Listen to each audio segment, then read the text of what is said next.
let's start, since Alexis is here, who plays BZ so wonderfully. Talk about your casting, how you found Alexis, but also the whole group of dancers. Yeah, so one of the original seeds of the film was that we wanted to cast all of the girls in the film from the same dance team.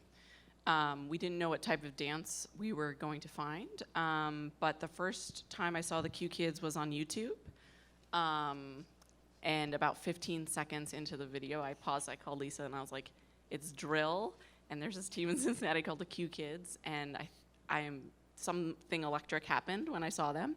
And so I called their coach, Miss Queasy, Marquisia Jones-Woods, and kind of pitched the project. It was very early. We didn't have a full script yet. And they were the only team we formally asked. And so the Q Kids has a couple hundred girls in circulation. They're a community organization in the West End in Cincinnati, and they practice at Lincoln Center, which is the other Lincoln Center in Cincinnati. Just a coincidence. And which is where we shot about 95% of the film. So we originally opened up casting just to the Q Kids, and we were hoping we would find all the leads. We were open to casting Tony's character from outside of the team, but really wanted all the other parts to be cast from within the group. And day one of casting, I saw Royalty was like the 8th girl I saw. And Royalty plays Tony. Royalty Hightower plays Tony. And Alexis, I also saw on day one. And Alexis was one of the very few people who walked in the room, and I was like, I just met BZ. Like, our audition session was so fun. We improv together. I couldn't even keep a straight face. Like, she was so entertaining and full of life and this positive spirit, which is really such an important aspect of the film, is that friendship and how non-judgmental BZ is the entire film. And I fell in love. And the scary thing was that both Alexis and Royalty were 9 when they auditioned. And I was not prepared, really, to work with 2 9-year-olds. I thought we were going to get a little older girls who looked younger. But their chemistry was just amazing. And I just felt like they were collaborators, and they wanted so much to be part of it. And I'm so grateful that they came on board. So, yeah. So did you feel like you were a collaborator, Alexis? And did you feel that same thing the first day you went and auditioned? Yes. And so tell me how it was like. This was the first film you ever made, I'm going to guess. Am I correct? Yes. Okay. So how was it? Were you on set every day? And did you have rehearsals? Tell us a little bit about what it was like for you to rehearse and just to act in a film. For me, it was fun and sometimes tiring because we'll have to work long days to get it right. And I liked it very much. Maybe we'll be seeing more of her. That's possible. Now, all of you are co-writers, I believe, except for Paul, who just did the beautiful cinematography, I believe. Different type of writing. Yes. And tell us, it's interesting, I think you wound up in Cincinnati because that's where you found the dancers. How did this script come together of 3 of you working on it together? The seed of the film came about really while I was producing a film called Ballet 422 that was directed by Jody Lee Lipes, and I co-produced with Ellen Barr. And it examines the choreographic process at New York City Ballet.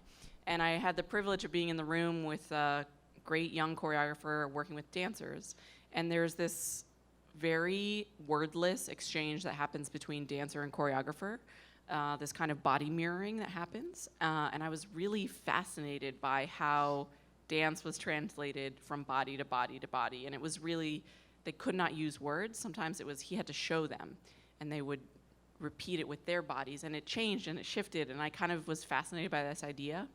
And at the same time, I saw some cell phone videos of girls, teenage girls, teaching themselves how to pass out. So they would hyperventilate and then stand up really quickly and pass out. And I was like, oh, they're learning choreography. They're mirroring each other. And this idea just clicked. That was adolescence as this awkward, terrible dance that we all have to go through. And I've been really fascinated with the idea of a contagion or hysterics. So that's where it started. And then we pitched it to the Venice Biennale College, which is a micro-budget, micro-initiative for first, second-time filmmakers. And all of these key collaborators came on to the film before the script existed, which I think is a huge, I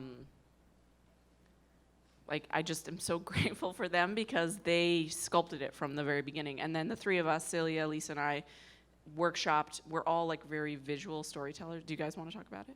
The writing process? There are mics there in front of you. Whatever. The writing process. Oh yeah, you were saying visual storytellers. Yeah, so I think we started with a treatment, and then from there we wrote a formal script, and things just kept changing, but we worked together to kind of bounce ideas off of one another, and Anna kind of mostly did the writing, the script work, and yeah, I feel like that was our process. Lisa, do you want to say more? Yeah, we came up with the characters and the outline all together, and created the story, and then tore it apart, and then put it back together over and over again until we didn't have any time left, and we had to make the movie. I think also none of us are trained or come from a background of screenwriting, so that process was more comfortable done in a room, vocally out loud for us as writers. We resisted very heavily the page work, which we did, but the beautiful thing was the kind of sessions that we would have, crying and screaming and whatever. But also the dialogue, we wrote it out, but we knew we weren't teenage girls, and so we knew that would change, and so we kind of kept it loose. We would do our 30-year-old version of these conversations, but we knew it would kind of go away once Anna was on set. Yeah, Alexis, do you want to talk about your writing process for your lines? Yeah, some of them was a little hard, and I changed one or two parts, and I liked when I was writing it because if I got to speak what I would normally say, it was fun. So you got to say to them, I wouldn't say this, or a girl my age wouldn't say this, and you got to give them what you thought. Well, it worked. Thank you. Okay, let's see if we have any questions here. And right there, Mary, do you have the mic? Yes, we're going to come over with a microphone because I'm sorry, I'm having trouble hearing people.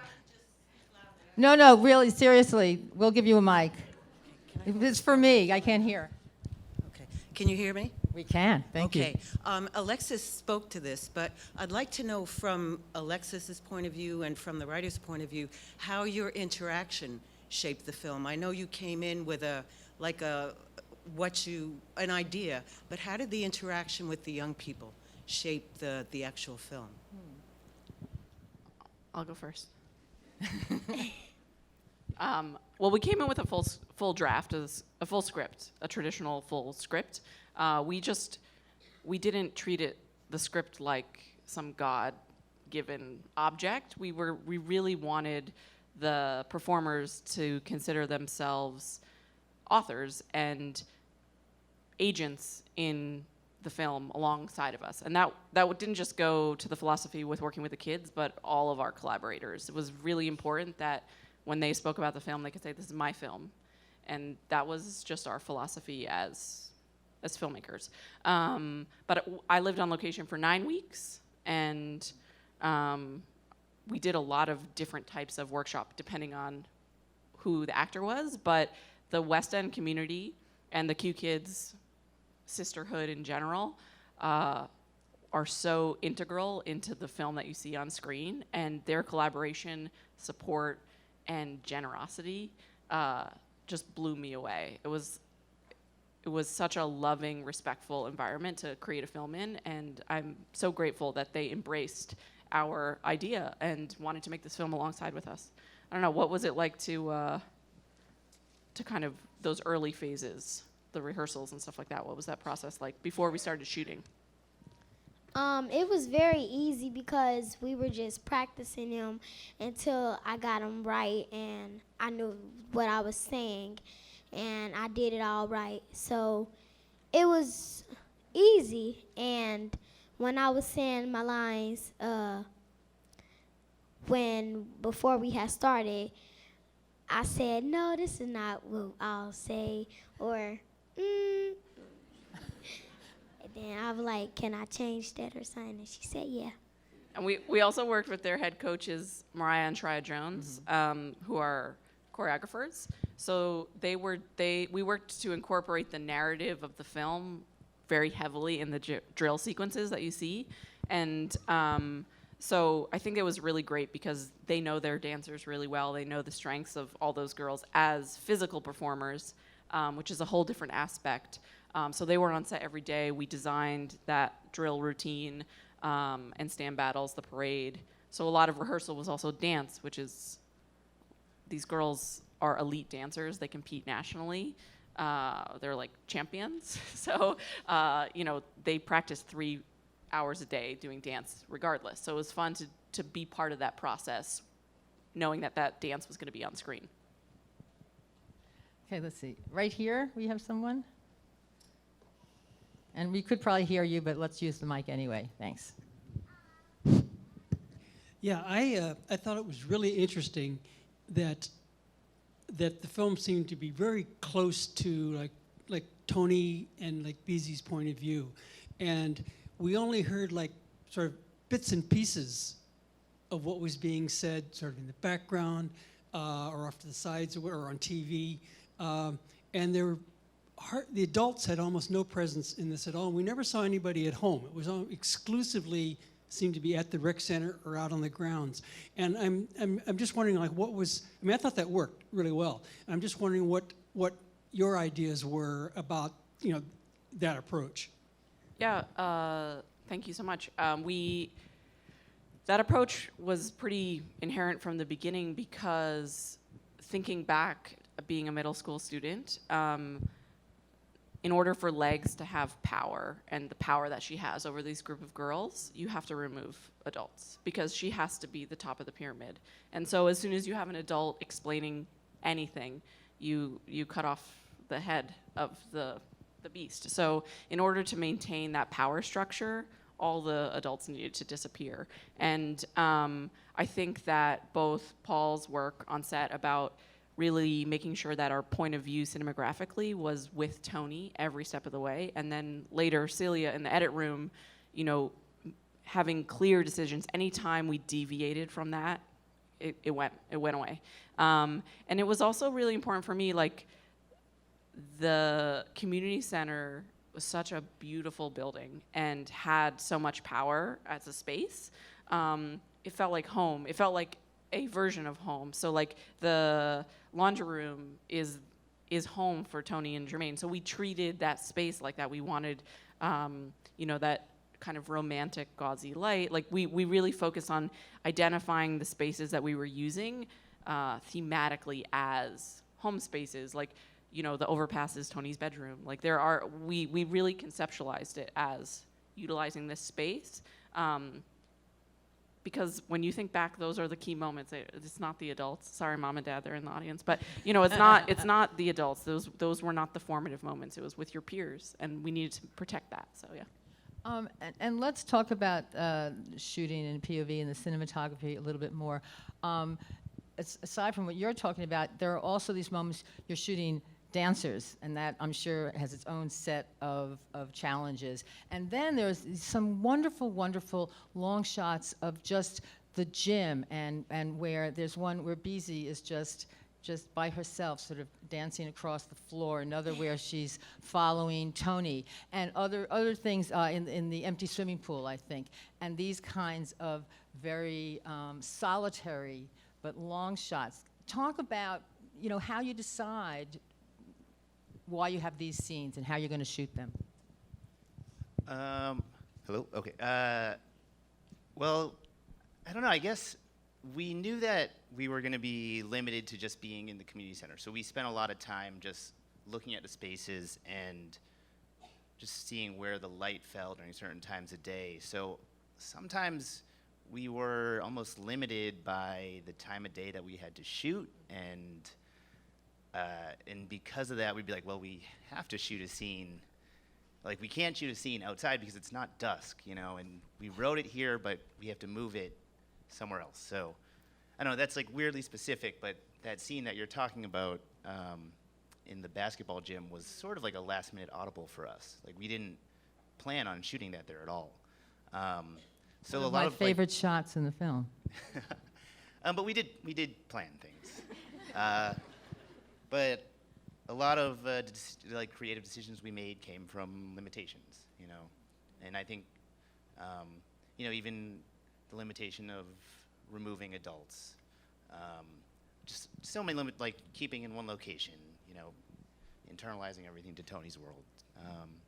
We did make one, like, we also, like, realized that we were creating rules as we were going. Like, day 3, we'd be like, that doesn't fall into our rule set. We hadn't realized that we had made rules, but one of them was, like, with the architecture, the building is definitely a character in the film, so we did no tilting at all. It's all balanced, so if we wanted to have more headroom, you would not tilt up, you boom up. So we always were trying to keep everything square so that in the few moments where we augment and, like, you have that extreme high angle shot, or like that we could use those breaking of the rules to kind of emphasize beats. And that only works if you're very consistent and clear and creative vocabulary. And that was something that was very natural, that we lived in that space. Yeah, you know, and it wasn't really something we discussed ever. It was just the thing where we'd set up the camera and be like, oh, this, like, there's so many lines here that this looks weird unless the camera's, like, straight on. And so eventually, sometimes when Anna would be like, I need a little more headroom, instead of just tilting it up a hair, we just boom up the camera just slightly. But yeah, I mean, it's interesting, I think, how those weird limitations that you have end up informing all your decisions down the line. It is some of the best stuff. That's how they, right here, that's a question. We're going to try to bring the mic over to you. It's coming right in 2 seconds. There it is. Are we to understand the arc of the story, or is this Beautiful. is this a recreation of a new wave film, or are we supposed to understand the arc of the story?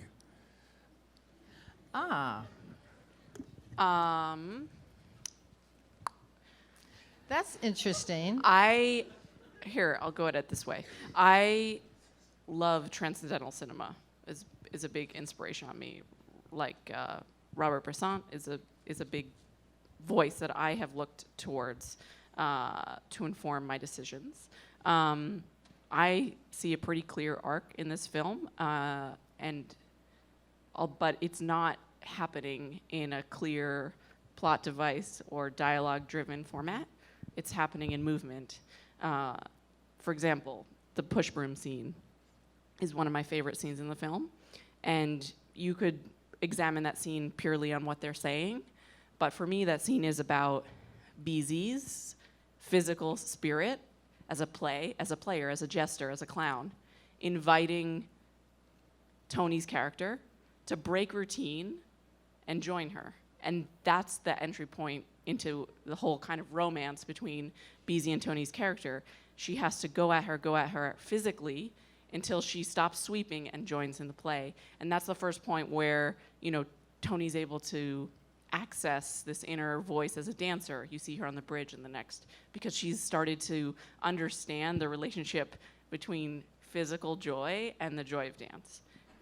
Like, it's really hard to say, like, that's a point in a 3-act structure, but for us, that's the type of storytelling that we were trying to access, and really put it in a really physical, movement-based exploration of adolescence from a singular girl's perspective.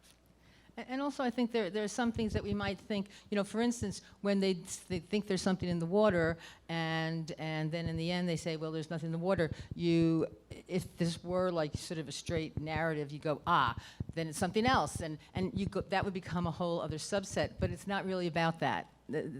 if it might be the water is just a very small part of why these girls are having the fits, if you will. Yeah, I think, you know, the end sequence of the film for us is we tried to say, like, you are really seeing this from Tony's perspective. This is Tony's way of entering into this. So the fantasy is her fantasy. And then you can look back at the whole film and say, well, we've been accessing it from a 10-year-old's perspective the whole time. So we wanted to keep everything open in terms of the kind of literal consequences of the fits. Like, we were dealing with them allegorically, so.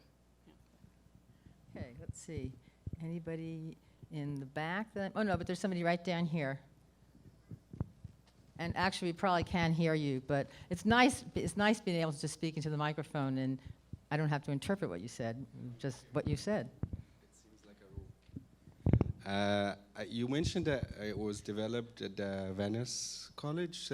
I know that it's like over 1 year with very little money, but can you talk about it in terms of the challenges and how you guys went about it? Oh, yes.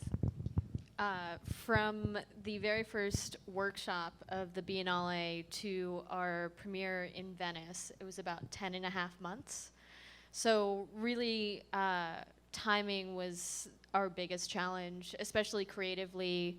It was an opportunity for, you know, I think Anna and us to make decisions and not question them too much and sort of just trust the process.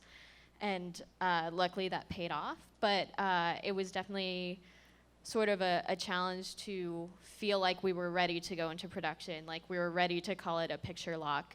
And then, you know, it was made by a grant, which is not very much money. It's a micro budget and micro timeline situation. So budget was also a challenge in terms of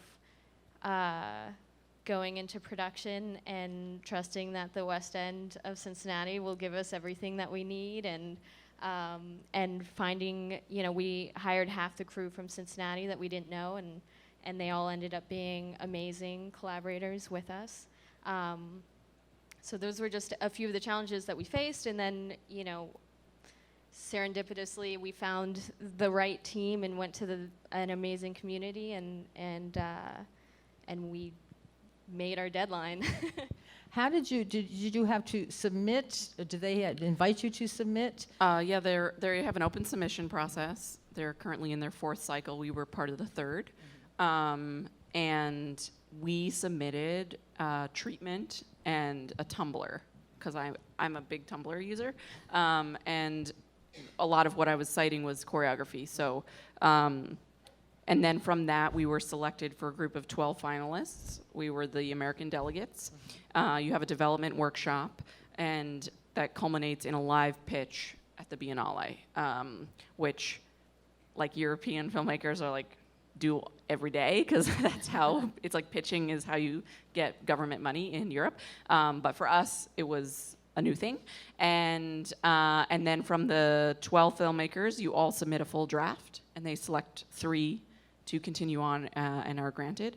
And I would also add that we just feel really so grateful that we were actually funded this way.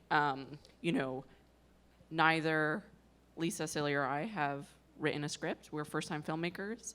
And we've been working mostly in nonfiction, the 3 of us, and we wanted to cast 50 non-actors in our film. We had a pretty experimental writing process. I mean, everything about this, we embraced the freedom that working with nonprofits provided. And in addition to the Biennale, CineReach, IFP, Sundance Institute, Women Make Movies, Rooftop, like, every single person who's been a financial supporter of this project is a nonprofit. And that has been incredibly freeing as artists, and artists that maybe fall out of the spectrum of traditionally, like, dollar signs, like, point to you, yeah. And that's how these kinds of films get made. Thank God for all of them. And thank God for all of you who made this really wonderful film. Thank you very much. Thank you. We thank all of you very much.